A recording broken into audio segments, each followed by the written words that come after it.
өтө чоң. Анткени бул компанияга келгениңиздерде сиздер болгону $25 менен келип, ушул жердеги могул сүрөттө көрүнүп тургандай баардык нерсесин алсаңыздар болот. Бул жерден окусаңыздар дагы болот. Аз эле акча менен кирип, миллион акча снимать этип алсаңыздар дагы болот. Жана ошондой эле ушул жерден өмүр бою по наследственно кала турган сонун ийгиликтерге жетсеңиздер болот.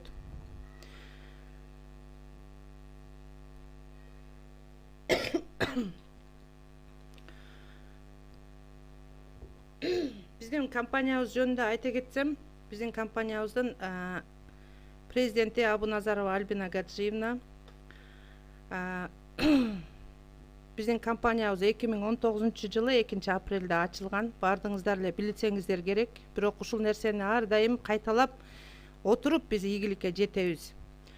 Азыркы күндө ушул бизде ийгиликтүү өнөктөш деген мектепте окуп, бул жерден социалдык тармактардан 7 модульдан турган кандай сонун окууну окуп, ушул жерден бесплатно сиздердин кирген $25 ушул окууну окуп отуруп канча миңдеген ийгиликтерге жетсеңиздер болот.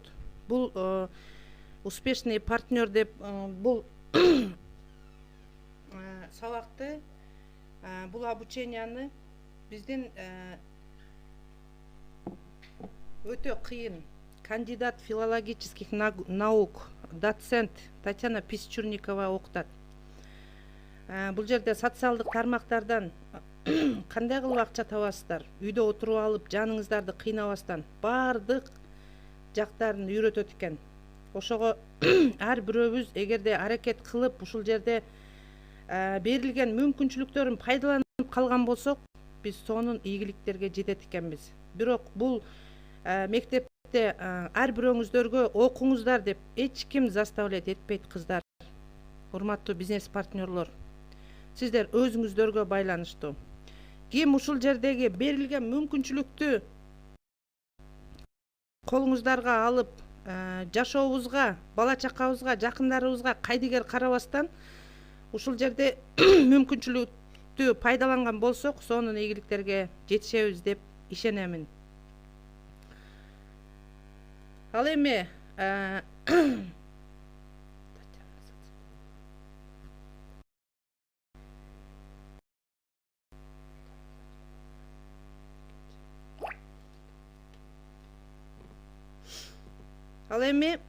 бул жерде дагы Татьяна Сацкова деген жеке ишкер, өтө кыйын айым, изумрудтардан, сапфирден өдө ким кааласа ушул MLM боюнча жеке ишкер, өтө кыйын айым. Ушул айымдагы ушундай жумасына бир жолу ушул сабакты өтүп, ушунчалык сонун обученияларды берет. Бул жерге ким аябай ушунчалык кызыгып окуйм деген инсандарды эч качан жок, сен окубайсың деп айтпайт эч ким. Ошондуктан баардык мүмкүнчүлүктөрүн колуңуздарга алыңыздар. Баардык мүмкүнчүлүктөрүн пайдаланыңыздар. Бул жерде өтө чоң мүмкүнчүлүк бар. Эми мен сиздерге болсо ар дайым биз жашообузда ушул компаниянын системасы боюнча иштейбиз.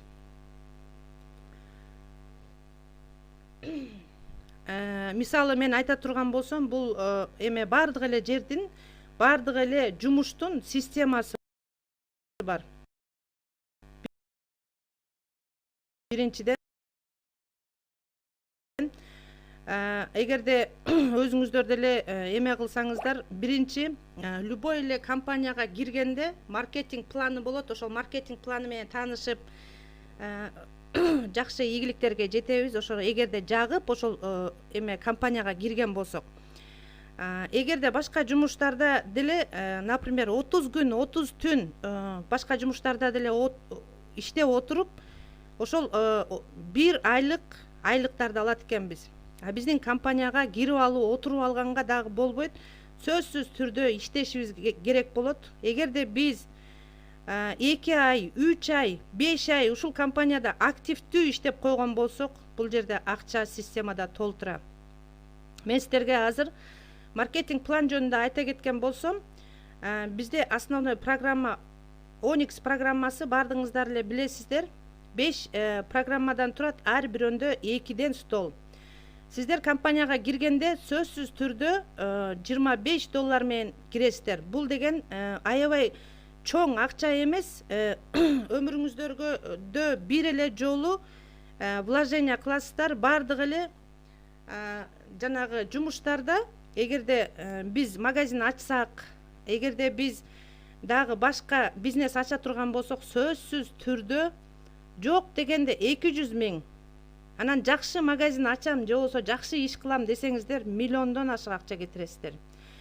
Бул жерде болсо $25 менен баштап ушул жумушуңуздарды өмүр бою по наследственно кала турган акчалар бар. Урматтуу бизнес партнерлор, жаңы келгендер ушул группа, ушул вебинарга жаңы келгендер, бардыгыңыздарга айтмакчымын. Бул жерде минимум вложение, анан өмүр бою кала турган акчалар бар. Сиздер бул биздин компанияга келгенде $25 менен киресиздер. Сөзсүз түрдө активный иштеп 2 адам чакырасыздар. Сиздер 2 адам чакырып, аркаңыздардан ошол 2 адамыңыз дагы сизди копировать этип 2 адам чакырганда, сиздин аркаңызга 6 адам түшөт. Сиздин аркаңызга 6 адам түшкөндө, сиз автоматически экинчи столго өтөсүз. Экинчи столго өтүп, баягы 2 адамыңыз сизди ээрчип келет. Экинчи столго сизди копировать этип, баягындай аркаңыздан адам дагы 6 адам жазып, ушу сиздин аркаңыздан келип түшүп, анан биринчи, экинчи, үчүнчү, төртүнчү адамыңыз келип түшкөндө, компания сиздерге $200 акча берет. Бул $200 акча деген 2000 сом менен эле киргенсиздер. Мындай сомго чакканда 2000 сом эле болчу. Азыркы учурда 2000 сомдон бир аз эле ашыкча болуп калды окшойт. Ушул $25. Биринчи эле Onyx программасынан $200 деген почти 16 000 сомго жакын акча. Кандай сонун ийгиликтер, кандай сонун ушундай мүмкүнчүлүктү берип койгон. Ушул нерсени эле биз пайдаланып, өзүбүздүн телефонубуз аркылуу, өзүбүздүн жанагы компьютерибиз аркылуу эле акча табат экенбиз. Азыркы күндө мына карантин убактында биз үйдө отуруп алып эле акча таап атабыз, урматтуу бизнес партнерлор. Ушул жерде жаңы келген инсандардын баардыгына айтмакчымын, биздин жумушубуз токтогон жок. Азыркы күндө почти 2 айга жакындап калды, биздин жумушубуз эч кандай токтогон жок. Күнүнө 4-төн 5тен Казакстандан, Россиядан 4-төн 5тен, кээ бир күндөрү андан дагы көп изумрудтар чыгып жатат. Ушул игиликтерди биз дагы кылсак болот, урматтуу бизнес партнерлор. Мынакей азыр баягы айтпадымбы сиздерге, 3-4 адам келгенде сиздер $200 алдыңыздар дагы, баягы акчаңыздарды почти 7-8 барабар алып койдуңуздар. Эми 5-6 адамыңыздар келип түшкөндө, сиздер болсо экинчи программага өтөсүздөр.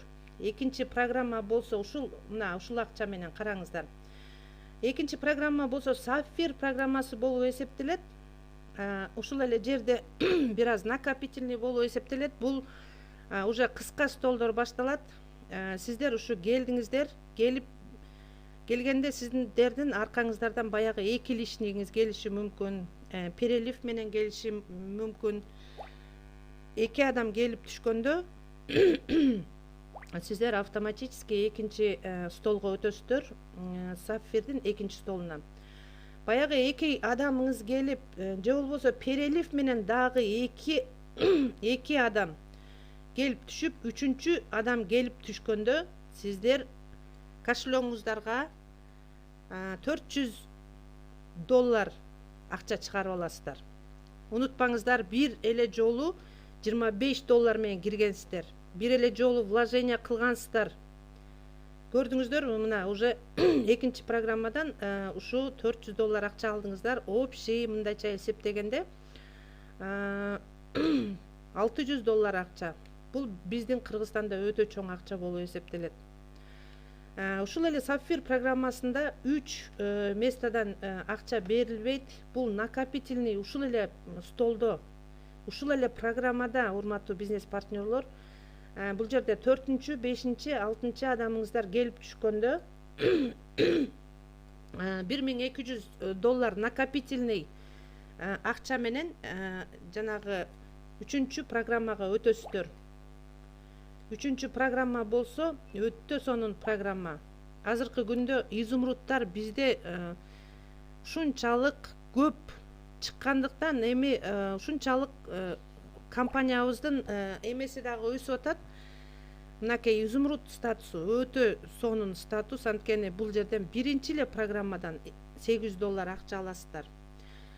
Сиздер баягы $1200 накопительный менен келип түшкөндө аркаңыздан 2 адамыңыз, личниңиз же болбосо перелив менен келет, же болбосо башка линияңыздан келип түшүшү мүмкүн. Ушул 2 адам келип түшкөндө сизге компания $800 акча берет. Караңыздар, $800 биринчи эле столдан аркаңыздар бир эле адам келип түшкөндө могул жерден $800 акча берет. Анткени бул жерде аябай сонун программа. $100 болсо биздин компаниянын развитиясына кетет. Экинчи адамыңыз келип түшкөндө болсо, сиз автоматически экинчи столго өтөсүз. Экинчи столго өтүп, биринчи, экинчи, үчүнчү адамыңыз келип түшкөндө, үчүнчү, төртүнчү, бешинчи адамдан сиздер $1,500 $4500 акча аласыздар. Бул жерде болсо $5300 баягы биринчи, экинчи стол менен кошкондо ушул $25 менен кирген бизнес местаңыздарга $5300 ушул изумруд эле программасынан алып коесуздар. Азыркы күндө болсо биздин бизнес партнерлорубузда аябай көп бизнес месталары бар. Особенно менин структурамда бардыгы ушул золотой треугольник деген фишка менен киргенбиз. Эми золотой треугольник менен ушул изумруд эле программасынан сиздер $15900 алып коет экенсиздер. Эми сиздердин аркаңыздардан 6-чы адам келип түшкөндө сиздер автоматически Rubin программасына өтөсүздөр. Бул Rubin программасы болсо мындан дагы сонун, аябай ушунчалык сонун программа экен. Азыркы күндө Казакстандан, Россиядан туугандарыбыз аябай көп инсандар Rubin программасына чыгып атышат. Биз дагы ушул нерсени кылсак болот, урматтуу бизнес партнерлор. Бул жерде сиздер баягы $1,500 менен келип түшкөндө аркаңыздардан 2 инсан, 2 бизнес партнерыңыз келип түшөт. Бул жерде дагы кыска столдор. Ушул 2 адам келгенде сиз автоматически экинчи столго өтөсүздөр дагы. Экинчи столдон биринчи, экинчи, үчүнчү, төртүнчү, бешинчи адамыңыздардан сиздер автоматически дагы эле баягындай $3000 $9000 акча аласыздар. Биз болсо Perfect Money деген кошелек менен иштейбиз. Бардыңыздар билесиздер, бул всемирный, международный кошелек болуп эсептелет. Ошол Perfect Money кошелекторуңуздарга автоматический вывод регламент боюнча. Караңыздар, мындай акчалар каякта бар. $25 менен киргенсиздер. Ушул Rubin программасынан эле $9000 акча алып койдуңуздар.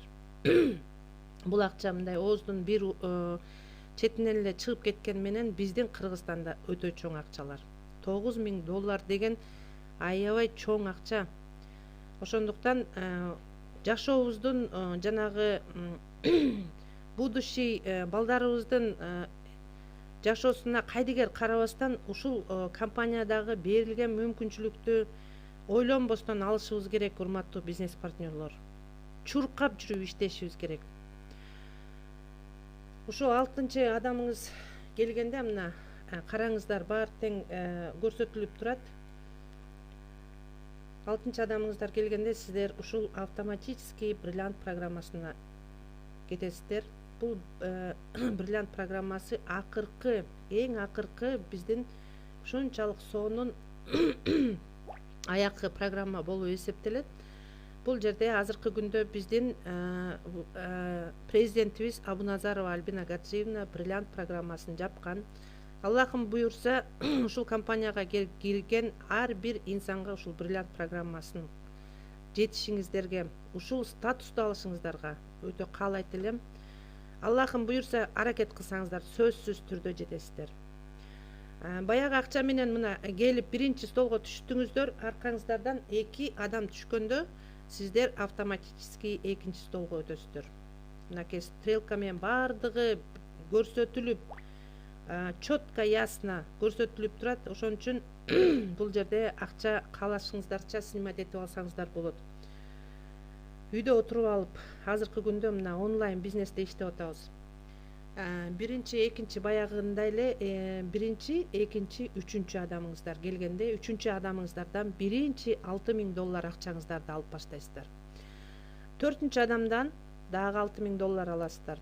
5-чи адамдан дагы $6000 акча аласыздар. Бул жерде $18000 акча алып, ал эми 6-чы адамыңыздар сиздин аркаңыздардан түшкөндө, могул жерде эме жакшылап карасаңыздар, ушул жерде жанагы стрелка коюлган. Многократно деп чексиз баягы реинвест деп коет, ушу реинвестке берип чексиз $18000 бир эле бизнес местаңыздар менен, $25 бизнес местаңыздар менен. Караңыздарчы, кандай сонун компания, эч кандай бир тоскоолдугу жок, эч кандай бир бизди алдай турган эч кандай бир эме жок. Прямой эле ушул матрицаны жаап, жолдогу акчаны алып, еще өмүр бою ушул бриллиантка жеткенде өмүр бою по наследственно $6000 $18000 алыңыздар деп ушундай сонун программаны түзүп койгон. Мындай компания каякта бар, урматтуу бизнес партнерлор? Мен күнү түнү группада, күнү түнү ушул Кыргызстандагы инсандарга какшанып, сүйлөп, ушу бир күн дагы эме чарчабастан ушул мүмкүнчүлүктү көрсөтүп жатамын. Азыркы күндө бизде Кыргызстанда деле ушул изумруд статусун жапкандар аябай көп. Жакшы ийгиликке жеткендер аябай көп. Только эле биз тилибиз менен сүйлөп отуруп, энергиябызды берип адамдарга чарчабастан, талыкпастан ушул нерсени кылган болсок, биз сөзсүз түрдө ийгиликке жетет экенбиз, урматтуу бизнес партнерлор. Мен дагы бир нерсе айтып кетейин деген нерсем, мен ушунчалык таң каламын, ушу Казакстанда же цивилизация аябай өскөнбү, же мен ушунчалык азаматтар демекчимин, Казакстандын лидерлерине, топ лидерлерине, Казакстандагы иштеп аткан ар бир инсанга ушунчалык ыраазычылыгымды билдиремин. Күнү түнү дебей ушунчалык катуу иштеп, ушул жерде рубинге чыгып, аркасынан изумрудту тынбай чыгарып жатышат, карантинге карабастан. Урматтуу бизнес партнерлор, ушул мүмкүнчүлүктү пайдаланып, колдонуп калалык. Мына азыркы күндө үйдө отуруп алып эле ушу биздин компанияда эч кандай жумуш токтобостон ушул мүмкүнчүлүктөрдү колдонуп, пайдаланып, чуркап жүрүп иштеп атышат. Биз дагы ушул нерсени кылалык демекчимин. Эми болсо мен сиздерге ушу үй программасы жөнүндө бир аз айта кетейин. Баардыгы түшүнүктүүбү, урматтуу бизнес партнерлор? Ким жаңы келген болсо, суроолоруңуздар болсо берсеңиздер болот. Азыр мен сиздерге үй программасы жөнүндө маркетинг планды айтып беремин.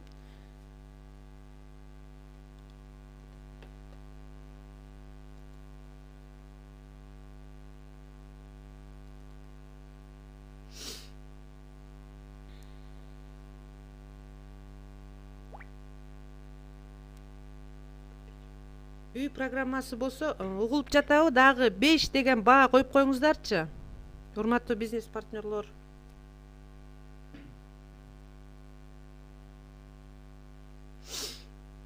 Жакшы, рахмат.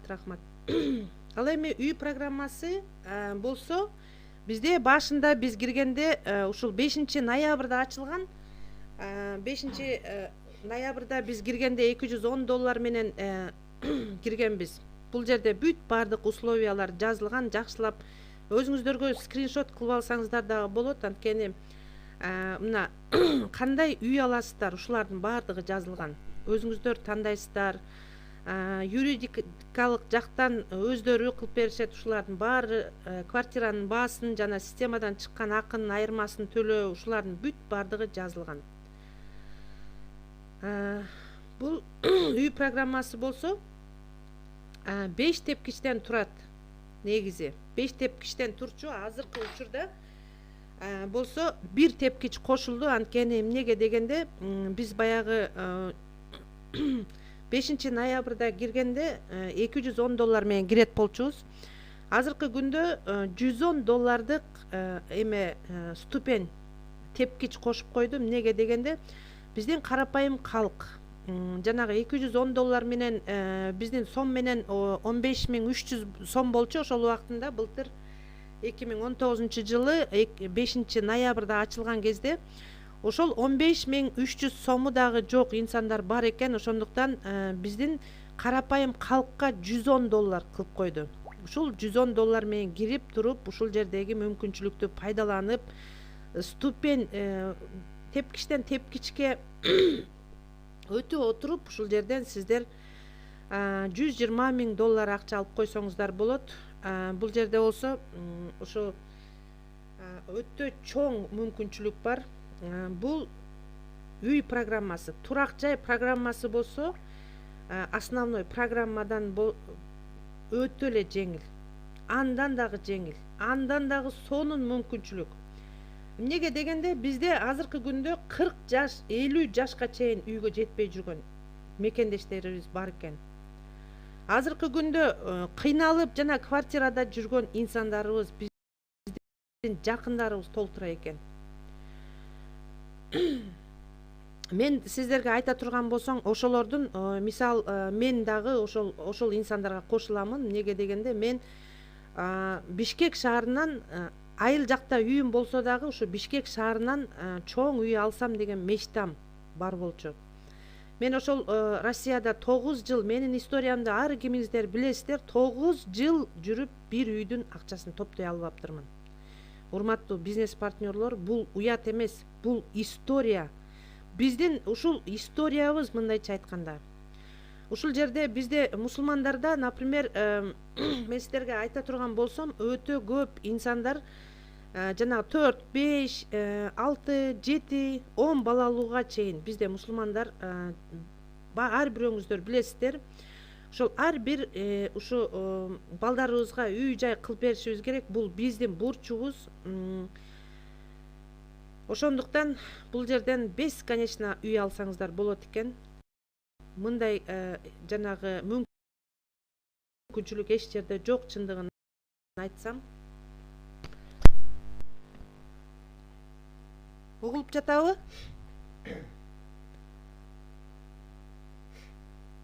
Беш деген баа коюп коюңуздарчы.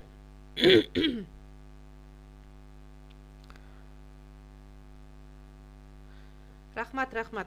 Эми ушул жерде караңыздар, ушул биринчи программага киргениңиздерде баягы кошулган бул эме ступень болуп эсептелет. Ушул $110 менен киресиздер. $10 эме юридикалык услугага, $100 болсо сиздер эмеге бир бизнес место сатып алдыңыздар. Сиздердин аркаңыздардан 2 инсан келди. 2 бизнес партнер келди, мындайча айтканда. Ошол 2 бизнес партнерыңыз сизге окшоп эле 2ден адам чакырды. Караңыздар, ошол 2ден адам чакырганда сиздерге компания $200 акча берет. Караңыздар, ушул акчаны 2 барабар чыгарып алдыңыздар. Эми дальше үйгө накопление кылыңыздар дейт. Ал эми могул $200 накопление менен сиздер автоматически экинчи ступеньге өтөсүздөр. Экинчи тепкич бизде кыргыздарда караңыздар.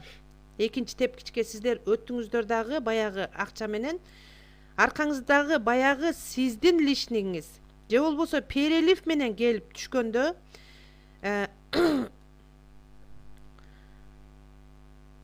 6 адам түшкөндө сиздер ушул жерден мына биринчи, экинчи, үчүнчү, төртүнчү, бешинчи, алтынчы 6 адам түшкөндө аяккы жанагы 4 адамдын акчасы мына сиздерге $800 деп көрсөтүлүп турат. Ушул накопление менен сиздер 3-чү ступеньге өтөсүздөр. Бул болсо накопительный болуп эсептелет. Ошондуктан бул жерден акча албайсыздар. Компания айтат, сен бул жерден эме үйгө акча иштеп атасың, ошондуктан жолдо дагы ушул акчалардан снимать этип кет дейт. Эмнеге дегенде, ар бир инсандын бала чакасы бар, ар бир инсандын жашоо турмушу бар. Ошондуктан компания ушундай жолдо дагы вывод, жолдо дагы акча берилсин деп ушунчалык акылдуу, ушунчалык сонун кылып матрицаны түзүп койгон. Караңыздар. Баягы накопительный менен келип түшкөнүңүздөрдө аркаңыздардан биринчи, экинчи, үчүнчү адам келип түшкөндө автоматически бул жерден дагы $600 акча аласыздар. Караңыздар. Жолдо бул кандай сонун мүмкүнчүлүк, урматтуу бизнес партнерлор. Ал эми 4-чү, 5-чи, 6-чы адамыңыздар келип түшкөндө ушул акчалар сизге үйгө накопительный болуп эсептелет дагы. Мына накопительный фонд деп жазылып турат, накопление. Уже сиздер акча жанагы үйгө $2400 накопление кылып койдуңуздар. Бул акчаларды вывод кылганга болбойт, бирок сиздерге үйгө чогула берет. 3-чү ступеньге өтөсүздөр. 3-чү ступеньде $2400 менен накопительный менен өттүңүздөр дагы аркаңыздардан баягыдай эле 2 лишниңиз же болбосо перелив менен келеби, 2 адам келип түшүп, 3-чү адам келгенде дагы $1200 акча. Караңыздар, ушул кызыл менен белгиленип турганды ар дайым өзүңүздөргө скриншот кылып алсаңыздар дагы болот. Анткени бул жерде $1200 деген сиздердин жанагы кошелекторуңуздарга, Perfect Money кошелекторуңуздарга ала турган акча болуп эсептелет. Эми караңыздар, 4-чү, 5-чи, 6-чы адам келгенде болсо, ушул жердеги 3 инсан келгендеги акча, анан могул $1200 бербеди, ошол жерден калган акча общий кошкондо $8200 уже сиздин накопленияңызга топтолот экен. Ушул акча менен болсо сиз 4-чү тепкичке өтүп кетесиз. Азыркы күндө мен ушул 3-чү тепкичтемин. Аллахым буйрса, жакын арада уже 1-2 эле тепкич жапсак, уже ушул $120,000 үйгө жетсек болот экен. Буган көп эме жанагындай аябай көп эме жумшалбайт экен. Күч же болбосо бир кыйынчылык, просто ушул мүмкүнчүлүктү айтып отуруп эле адамдарга. Үй кимге кереги жок? Бардык инсандарга керек. Весь мир боюнча актуальный тема болуп эсептелет. Ошондуктан ушул мүмкүнчүлүктү эле колдонуп отуруп, ушул нерсени үйгө жетсек болот экен. Ушул нерсени кылсак болот экен. Азыркы күндө бизде Казакстанда, Россияда өтө көп инсандар 4-чү тепкичте, урматтуу бизнес партнерлор. Аллахым буйрса, ар бирөөңүздөргө ушул жердеги үйлөрдү каалаймын. Аллахым буйрса, ушул орозо күндөрү ар бириңиздерге ушул жердеги үйлөрдү кайта бесконечный үйлөрдү каалаймын. Канчалык эме калоо тилек кылса дагы аздык кылат экен. Азыркы күндө ушул орозонун күнүндө бардыгыңыздарга жетишиңиздерге чын жүрөгүмдөн тилектешмин. Эми баягы $8200 эме накопление менен өттүңүздөр. Аркаңыздардан биринчи, экинчи, үчүнчү адамыңыздар келгенде бул жерден дагы $2800 акча. Урматтуу бизнес партнерлор, бул деген просто жомок деп көбү инсандар айтышат. Бул действительно жомоктогудай компания экен. Жомоктогудай матрица. Ушундай матрицаны ушунчалык мүмкүнчүлүктү түзүп берген, ушул компанияны ачып берген Абуназарова Альбина Гаджиевнага өтө чоң ыраазычылыгыбызды билдирсек болот экен. Дүйнө турганча турсун. Ушул орозо күндөрү ошол инсанга дагы ушунчалык көп каалоо тилектерди айтсак болот экен. Мындай мүмкүнчүлүк эч жерде жок, урматтуу бизнес партнерлор. Караңыздар. Эми 4-чү, 5-чи, 6-чы адамыңыздар келгенде ушул жерде деле эсептесеңиздер 8200дөн 3 жолу кошосуздар дагы баягы могул жердеги $2800 калган акчаны кошсоңуздар 30 000 накопление болуп эсептелет. Бул акчалар каяктан чыкты экен деп ойлобоңуздар. Ушул 30 000 накопительный фонд менен сиздер 5-чи аяккы тепкичке келет экенсиздер. Караңыздар. 5-чи тепкич бул деген биздин мечтабыз, биздин кыялыбыз. Аллахым буюрса ушул тепкичке келип ар бирөөңүздөргө ушул жерден бесконечно үй алышыңыздарга тилектешмин. Караңыздар, ушул $30 000 менен келдиңиздер дагы 2 инсан аркаңыздан келди. 2 жанагы бизнес партнер мындайча айтканда. Анан 3-чүсү келгенде сиздерге кыздар. Урматтуу бизнес партнерлор, эр азаматтар, караңыздар, $10 000 сизге чөнтөгүңүзгө ушул компания берет. Неге дегенде $10 000 ушу керегиңе жарат. Ошондой эле 2 инсанга жолдомо, путевка мындайча айтканда. 2 инсанга путевка берет. Бул путевка $1800 акча турат. Кааласаңыздар турмуш ортоңуздар менен, кааласаңыздар ата-энеңиздер менен, кааласаңыздар бала чакаңыздар менен 2 инсан барыш керек. Бизде болсо бул акчаларга биз жанагы эс алууга жанагы чет мамлекеттерге барбайбыз.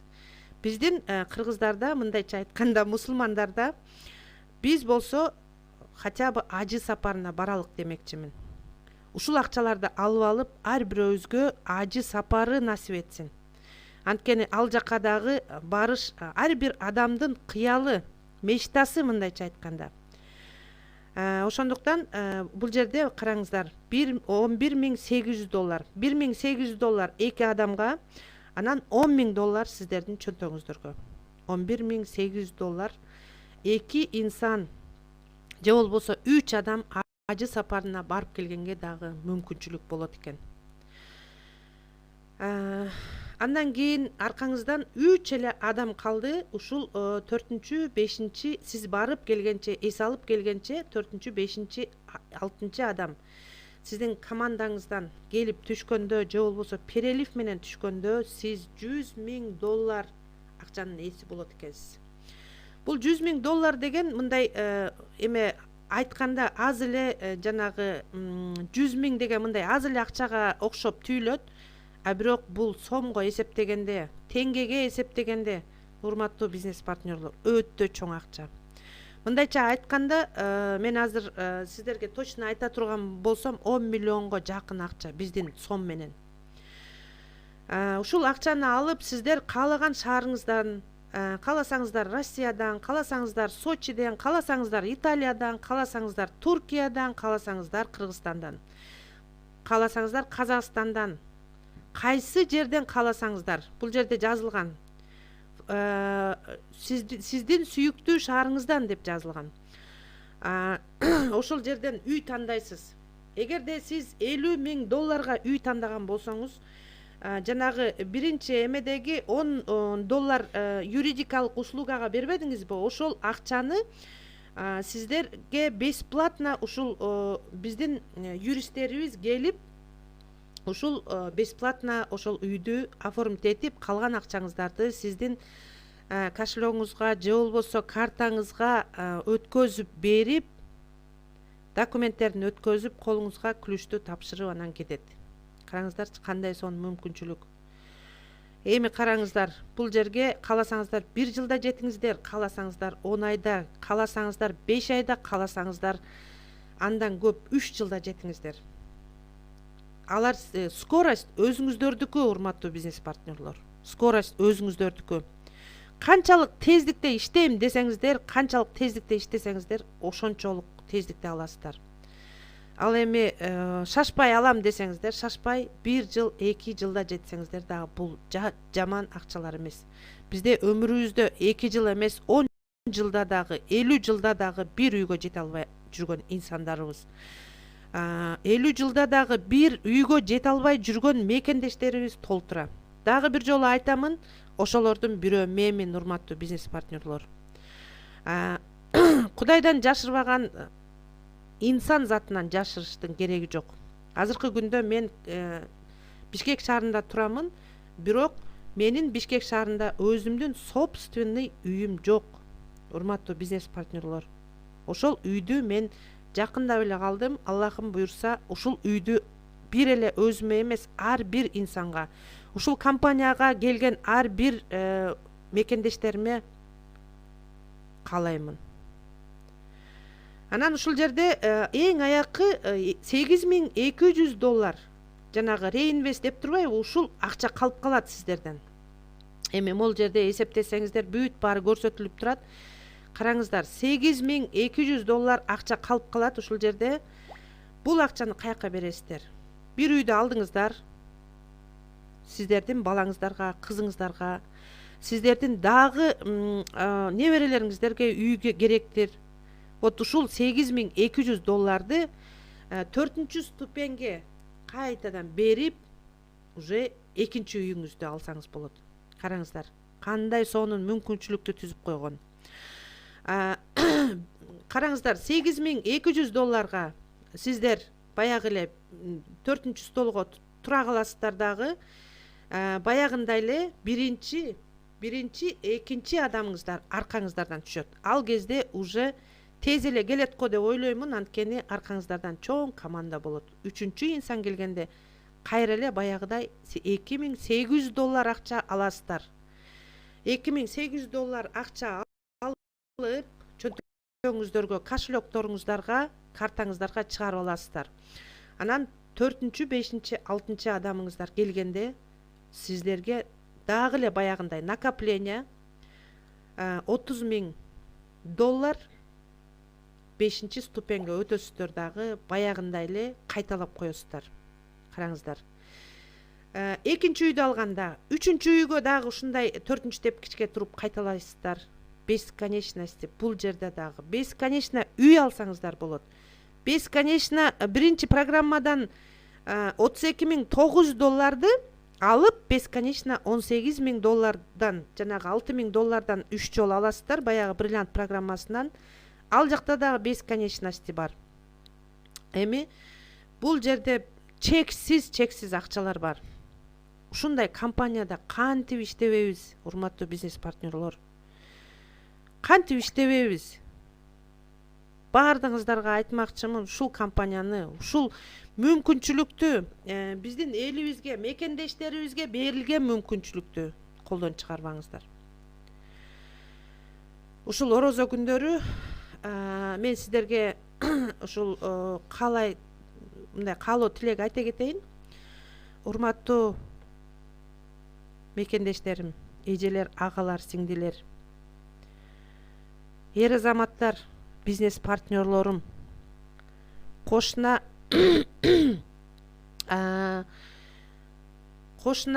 туугандарыбыз, казак элим, бардыгыңыздарга чың ден соолук, узун өмүр, чексиз бакыт жана ошондой эле ойлогон ой максаттарыңыздарга жетишиңиздерге чын жүрөктөн тилектешмин.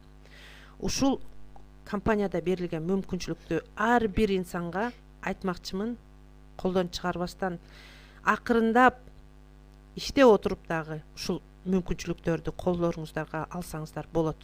Мындай жумуш, мындай мүмкүнчүлүк эч жерде жок. Дагы бир жолу айтамын, бардыгыңыздарга ишиңиздерге ийгилик каалаймын. Ойлогон ой максаттарыңыздар ар дайым орундала берсин. Ушул 30 күн орозо күндөрү ойлогон ой тилектериңиздер, кыялдарыңыздарга жетиңиздер.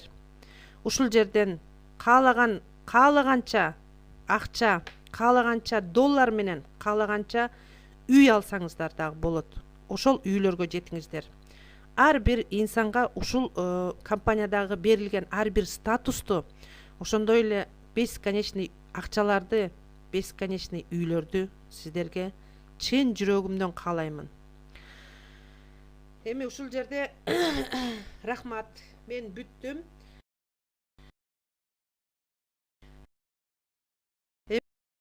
Эми ушул жерде көп адамдар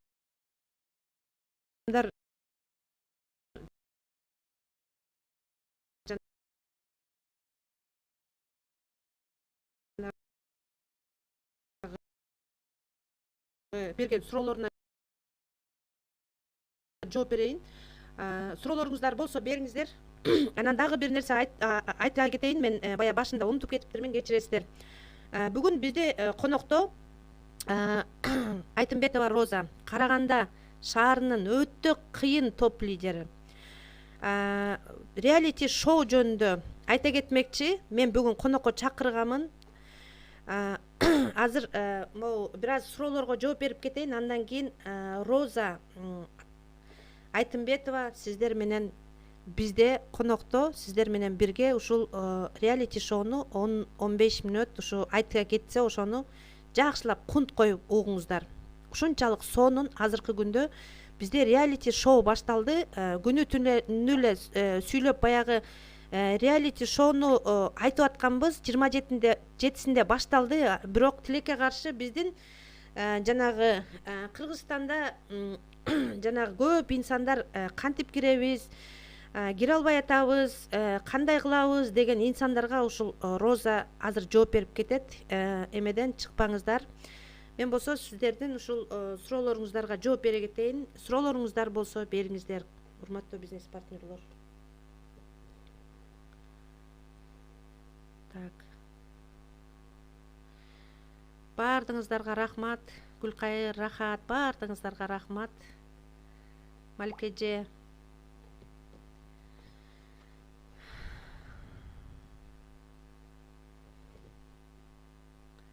Суроолоруңуздар болсо бериңиздер. Бул жерде суроолор деле жок окшойт. Реалити шоу жөнүндө Рыскүл азыр реалити шоу жөнүндө эме Роза Айтымбетова айтып кетет. Азыр чыкпай туруңуздар. Азыр эме микрофонду Роза Айтымбетовага беремин. Азыр суроолорду бир аз жооп берип кетейин. Так. Рахмат. Лязат, сиз дагы бриллиант болуңуз. Өтө кубанычтамын. Так. Райкүл эже, бардыңыздарга рахматымды айтамын. Өтө чоң ыраазычылыгымды билдиремин. Бар болуңуздар, бай болуңуздар. Ушул мүмкүнчүлүктөрдү колдон чыгарбаңыздар.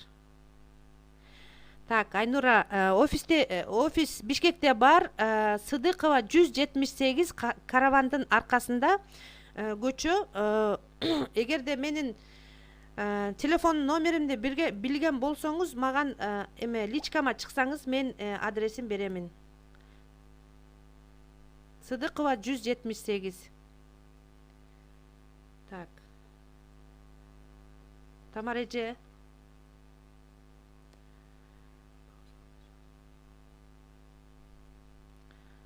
Так, башка суроо жок окшойт. Мен азыр ушул сөздү, микрофонду Караганда шаарынын өтө кыйын топ лидери дагы бир жолу айтып кетейин. Роза ханымга берейин. Ал эми мен Роза ханымга кааларым чыңден соолук, узун өмүр, чексиз бакыт. Ар дайым биздин кыргызстандык ушул мекендештерибиздин группабызга дагы ар дайым эмне жардам керек болсо ушу чакырабыз. Жок дебестен ушул инсан келип бизге ушул көрсөтүп баардык ийгиликтер менен бөлүшөт. Ошондуктан мен өтө чоң ыраазычылыгымды билдирем. Рахмат, Роза. Рахмат, Роза. Сизде микрофонду бердим. Бар болуңуздар, бай болуңуздар, саламатта калыңыздар. Бай болуңуздар, саламатта калыңыздар. Кош көрдүк. Курметтүү кыргыз эли. қазақ елі, біздің Ричес компаниясының серіктестері мен біздің қонақтарымыз. Менің даусым естіліп тұр ма? Кері байланыс беріңіздерші, менің даусым естіліп тұр ма?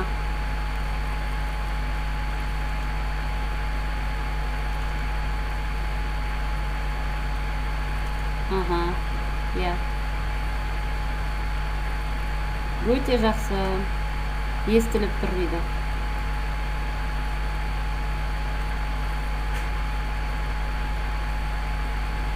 Ал баршаңызға бүгінгі ораза қабыл болсын. Баршаңызды бүкіл мұсылман елін бүгінгі елімізге сағына келген оразамен шын жүректен құттықтаймын. Алла ниетімізді қабыл етсін. Барлығымыздың амандықта, саулықта, жақсы күндерде бір-бірімізбен ел аралап, жер аралап қауышып жүруімізге нәсіп етсін. Отбасыларыңыз аман болсын. Баршаларыңыздың тек қана жақсы күнде, жақсы жаңалықтармен қауышуға Алла әрқашан нәсіп етсін. Алланың шапағатымен, нығметіне ие болыңыздар. Ешқашан қиындық көрмеңіздер. Құрметті ағайындар, құрметті мұсылман елі, бүкіл қырғыз елінің жаңағы серіктестері, қонақтары, біздің қазақстандықтар бар ма екен? Бар ма? Өте жақсы. Бүгінгі күні Мариям ханым мені қонаққа шақырып осында жағы бір кішкене сұхбат жасаңыз деді. Маған бір 10-15 минуттай уақыт берді. Сол 10-15 минут уақыттың ішінде сіздерге бір жақсы жаңалықтармен бөлісіп, біраз сұрақтарыңызға жауап беріп кетейін.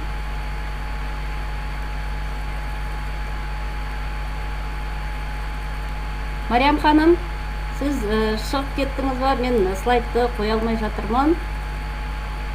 Мариям ханым, барсыз ба?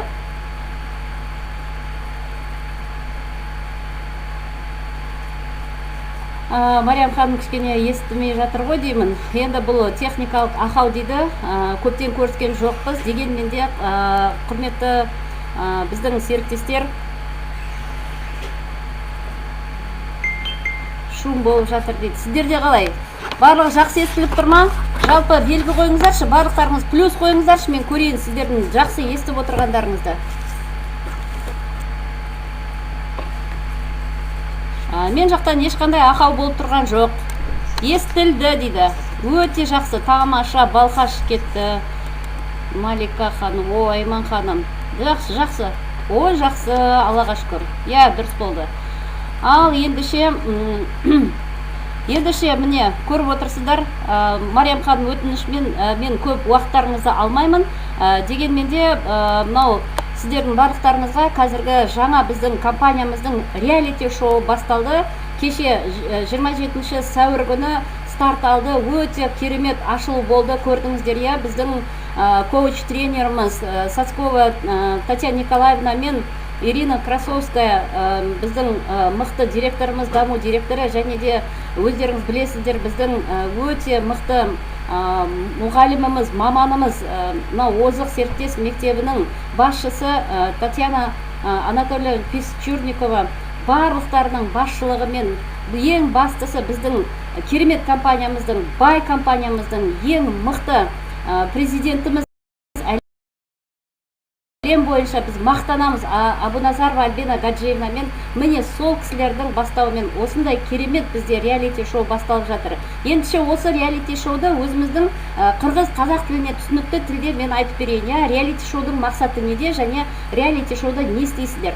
Реалити шоуда барлықтарыңызға сіздерге сәттілік тілейміз біріншіден, екіншіден бұл сіздердің танымалдылықтарыңызға, сіздердің келешекте өте керемет потенциалды серіктестермен қауышуға, соларды өздеріңіздің командаларыңызға керемет бір мықты бір серпіліс әкеліп, жақсы жұмыс жасап, біздің жаңағы келешекте интернет кеңістігінде бір жақсы сондай танымалдылыққа, іс атқаруға, жаңалықтармен танысуға, бір білімдеріңізді, жаңағы біліктіліктеріңізді арттыру үшін жасалып отырған керемет дүние. Реалити шоу бұл үлкен марафон негізі, иә. Бұл реалити шоуда не істейсіздер? 90 күн бойы, бір ай емес, 30 күн емес, 90 күн бойы сіздер өте керемет уақыт өткізесіздер. Не істейсіздер? яғни сіздер 90 күн бойы 90 түрлі үй тапсырмасын орындайтын боласыздар. Ондағы негізгі мақсат мынау біздің барлық жан-жақты мынау бүкіл интернет кеңістігіндегі мынау сетевой маркетингпен бүкіл әлем бойынша жұмыс жасайтын жаңағы керемет ауқымды жобалардың бірі болып саналып отырған осы мүмкіндікті сіздерге содан хабардар болу, сонымен бірге қоса қайнасып бір керемет дүниелерге, өздеріңіздің өмірде істемеген дүниелеріңіздің барлығымен істеп көріп, өздеріңізді басқа қырларыңызбен көріп, басқалармен танысып, басқаларға өздеріңізді таныстырып, сондай керемет танымал болуларыңызға бірден бір мынау ішкі дүниелеріңіздің ашылуына жасап отырған мүмкіндік. Осыны ұмытпаңыздар. Ең бастысы осы, мысалы біздің мақсатымыз. Және де енді қараңыздар, осы жерде кім қатысуға болады? Бұл реалити шоуға біздің Riches компаниясының жаңағы жоғарғы мықты мамандар жұмыс жасап отырғандықтан міндетті түрде сіздер өздеріңіз қатыса аласыздар. Кез келген біздің компанияның серіктесі қатыса алады, иә?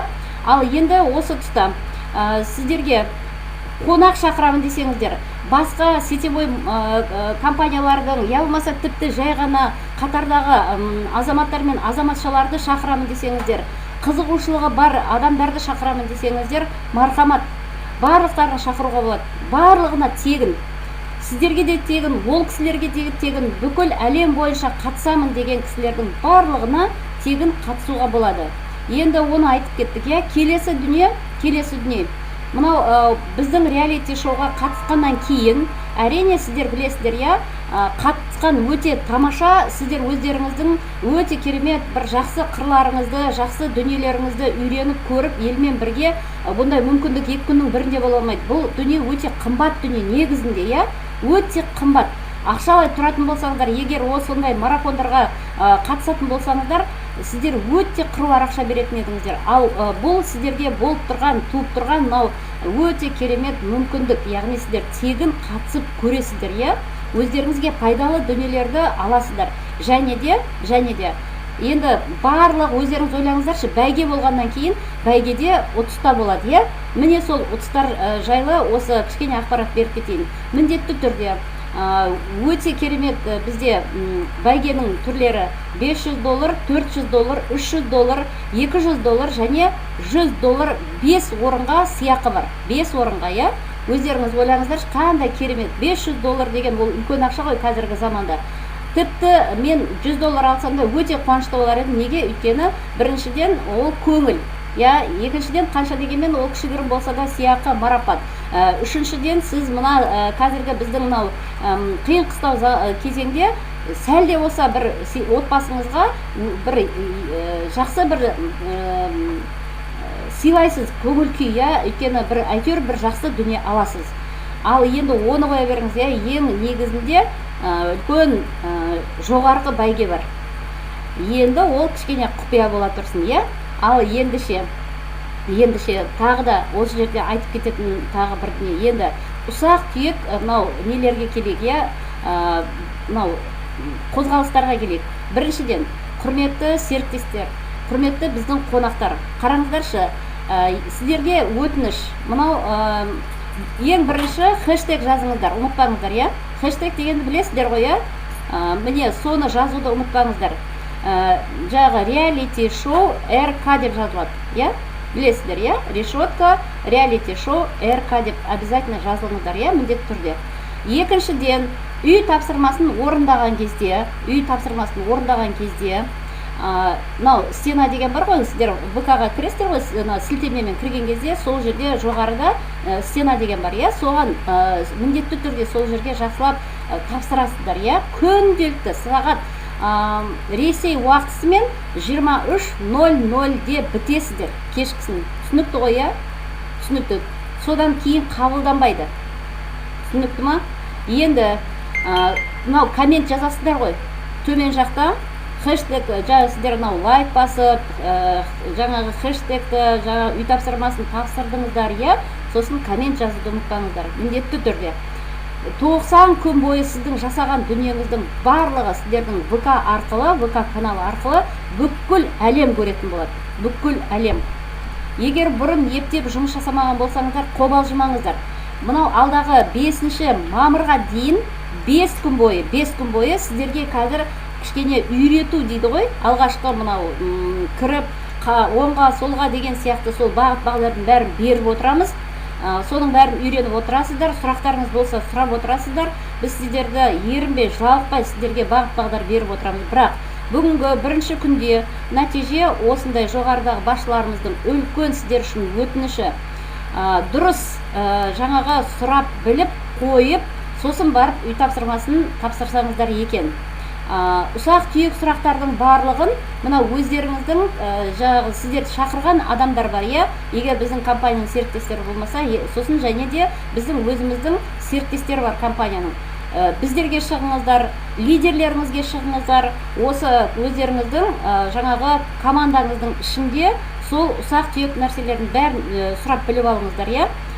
Сосын ең үлкен өтініш бүгінгі таңда сіздерден мына бір күннің ішіндегі біздің жасап отырған анализіміз, жоғарыдағы жаңағы біздің басшылардың өтініші сіздердің әрқайсыларыңызға мынау біздің компанияны реклама жасамаңыздар, жарнама жасаудың қажеті жоқ.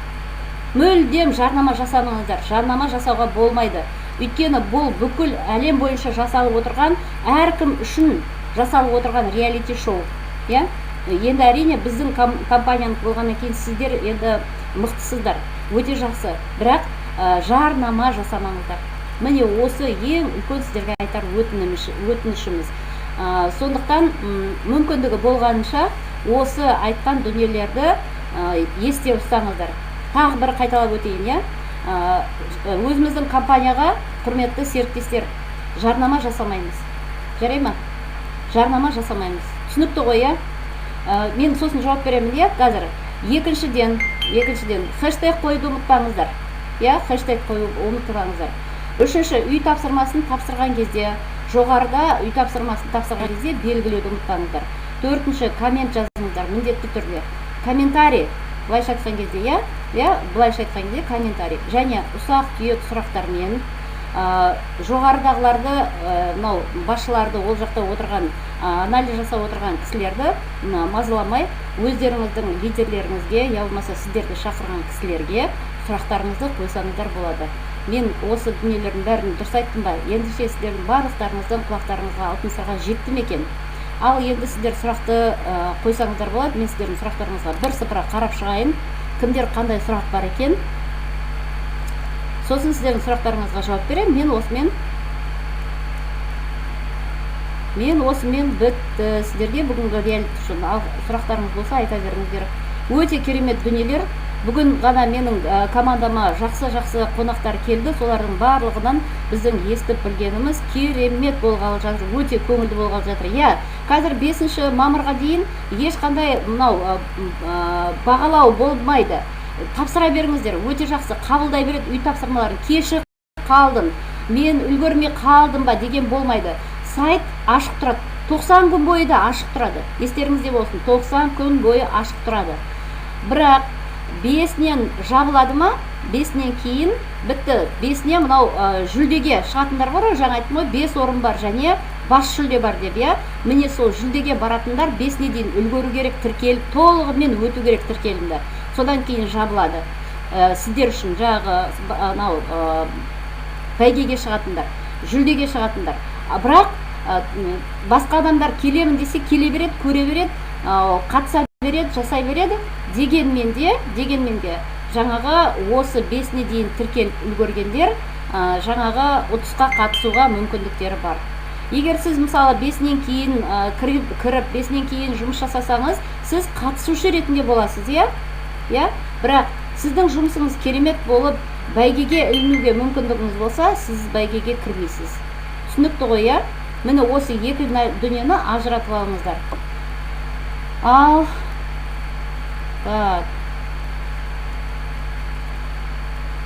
сұрақтарға келейік.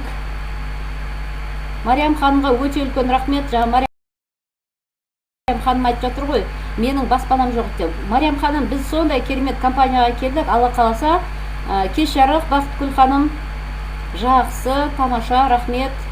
Алла қаласа, сіз баспана аласыз. Осы Ричес компаниясының мықты лидерісіз ғой, бүкіл сіз Қырғызстан елінің брендісіз ғой біздегі. Алла қаласа үй аласыз ғой. Ал жақсы. Келесі сұрақтарға мен толығымен жүріп өтейін. Сұрақтар жоқ болса тамаша. Сұрақтар бар болатын болса, бәріне жауап беріп өтейін. Здравствуйте, здравствуйте. Бақытгүл ханым, сөз сараптауыңыз керемет сіздің дейді. Алла разы болсын, рахмет. Рахмет, Алланың берген қасиетіне рахмет. Так. Дәл қазір жақсы естіліп тұрған шығар, иә? Алла разы болсын. Альбина Гаджиевнаға. Альбина Гаджиевнаға шынымен екі дүние рахат көрсін, екі дүние Алланың разылығында болсын. Тамаша кісі. Иә, Альбина Гаджиевнаны бізге Алла бере саған. Малике ханым, рахмет, Алла разы болсын. Өте мықты.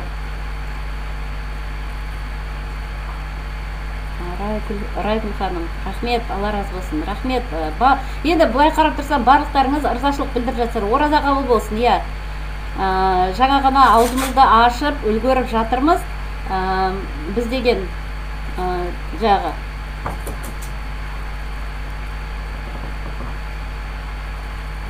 Сургут қаласынан Гүлбаршын ханым.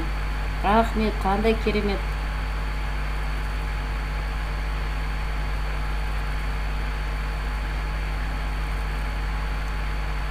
Енді сұрақ жоқ сияқты.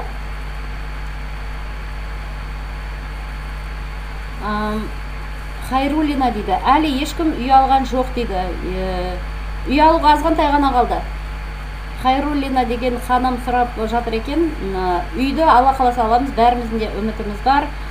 Міндетті түрде одан ешкім қашып құтыла алмайды. Себебі баспана бағдарламасына кірген әрбір біздің серіктес, міндетті түрде баспана алады. Қайткен күнде де қашып құтыла алмайсыз. Бір орын алдыңыз ба, одан қашып құтыла алмайсыз. ВК жөнінде, Мариям ханым, ВК жөнінде айтып кетсеңіз деп, Мариям ханымның өзі сұрап жатыр екен. Енді қараңыздар, сіздер мынау ВК-ны сіздер скачать етіңіздер. Сосын тіркелесіздер. Сол жерге сіздер мынау біз чаттарда көріп отырсыздар ғой, сілтеме беріп жатырмыз. Бүкіл жаңағы келген қонақтарға да ссылка дейді ғой, ссылка жасап жатырмыз. Сол ссылканы басасыздар да тікелей біздің негізгі сайтқа өтесіздер. Официальный сайт ВК-да. Соған кіресіздер. Сол жерде бәрі түгелмен бүкіл бірінші күннен бастап түгел әр күн өзі қаз қатарымен тұр. Сол жерге қарап сіздер өздеріңіз орындай бересіздер. Сұрақтарда, үй тапсырмаларда түгелі сол ВК-да негізгі сайтта тұрады.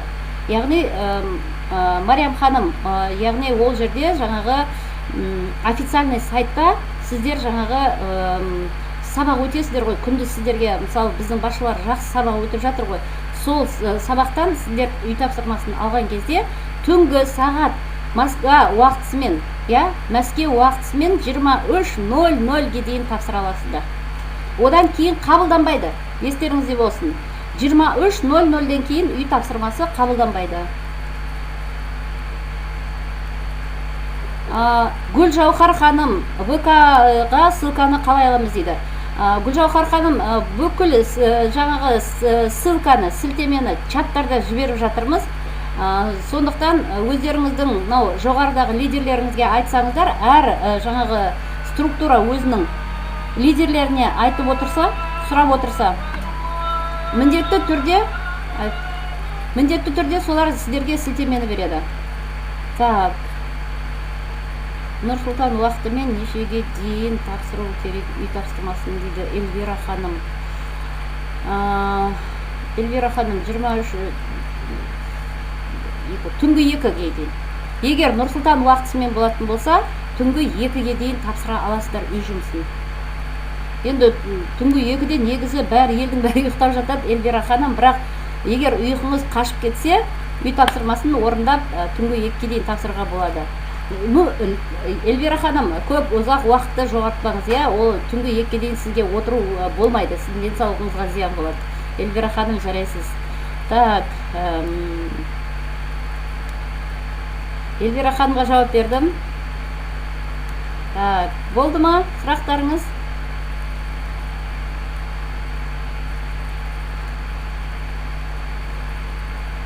Ал сіздер үшін біз 24/7 қызметтеміз.